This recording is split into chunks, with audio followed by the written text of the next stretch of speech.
Now, here's the position room that I'm definitely most excited to talk about for the Gamecocks defense this season, because I look at the guys that you have on this board for this edge rushers room of the Gamecocks defense, and there is some elite talent in here. I'm talking, this room gives the running back room a run for their money in top position room out of this Gamecocks football team. It is that good, and it is that legit that something you should definitely get excited for this year if you are a Gamecocks fan.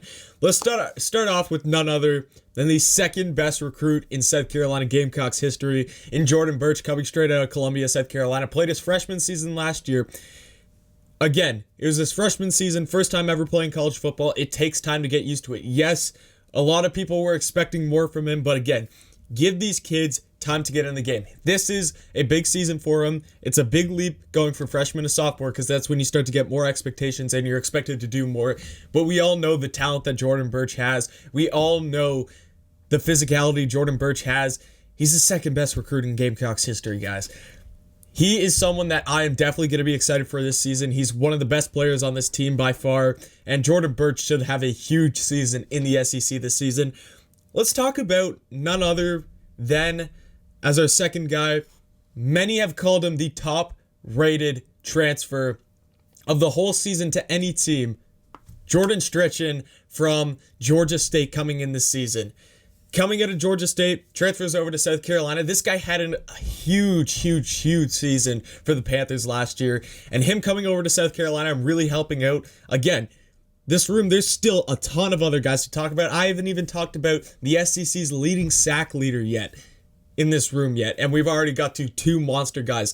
The best transfer out of all of college football this season, coming to South Carolina out of Georgia State. He is going to be key for this edge rushers room. I look at some other guys. Aaron Sterling, a guy who has been around this team a long time. A guy that's been in this program a long time. Again, experience helps in these kind of scenarios, and having him big off the edge, just adding on to those two other guys, we have a very experienced, very talented defensive edge rushers so far. He's going into his fifth year with the Gamecocks. Aaron Sterling, of course, we've seen some really solid play. Obviously, he hasn't been anything insanely special, but again, Aaron Sterling is a really solid guy to have in this edge rushers room. And now finally, I feel like we should get to talking about the all-SEC sack leader, Kingsley Enagbare, who led the SEC in sacks last year with 6 sacks. Does it get better? Does it get better than this? Jordan Burch, you have your second best recruit ever. You have the top transfer out of the whole college football this year. You have Aaron Sterling, who's a fifth-year guy, been through this program a long time. And then you have the reigning SEC sack leader off the edge coming in Kingsley Enagbare. And you still got Fenton up there.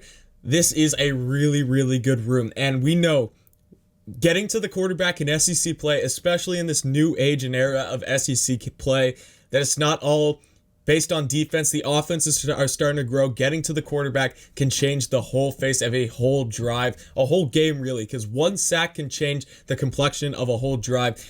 Starting off, you go 1st and 10, get a sack for 8 yards. 2nd and 18 is way different than going 2nd and 10. We all know that. So the edge rushers room, if our defensive line, our defensive fronts can get up in the quarterback's face and allow the edge rushers to clean that up, the Gamecocks defensive line as a whole this season is going to be very dangerous, and I'm really excited about this edge rushers room for the Gamecocks. So thank you for tuning into this episode of Canadian Cock Talk, and definitely come back next time.